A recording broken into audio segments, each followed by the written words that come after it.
Владата мора што побрзо да ги имплементира економските реформи и да го скрати јавниот долг, бидејќи тој е товар за идните генерации, порача Валтер Дефа, советникот на Меркел во македонската влада. Тој вели дека владата прави некакви напори за средување на јавните финансии, но нема многу простор за фискални расходи. Препорачува при креирање на буџетите секогаш во фокусот да бидат јавните инвестиции, инфраструктурните проекти, бидејќи тие носат економски развој. Значи повеќе производство, повеќе услуги, повеќе приходи, повеќе инвестиции, меѓутоа не повеќе јавен долг.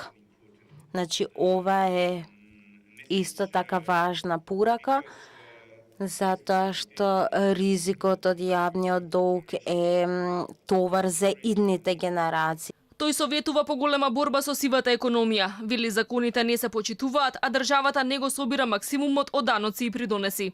Во 22 или 23% од случаите имаме примери каде што законите не се почитуваат, ретко се плаќаат даноци. Ова е голем проблем за државата, но треба и компаниите со граѓаните да се држат до правилата. Треба да се земе предвиди корупцијата, бидејќи тоа е голем проблем и кочница за развојот. Министерот за финансии Тевдовски пак смета дека земјава е лидер во спроведувањето на економски реформи од сите земји од диалогот со Европската унија. Призна дека треба уште многу да се работи за намалување на невработеноста, елиминирање на сивата економија и поголема соработка на домашните со странските компании. Се врши отплата на доспеаните неплатени обврски на јавниот сектор.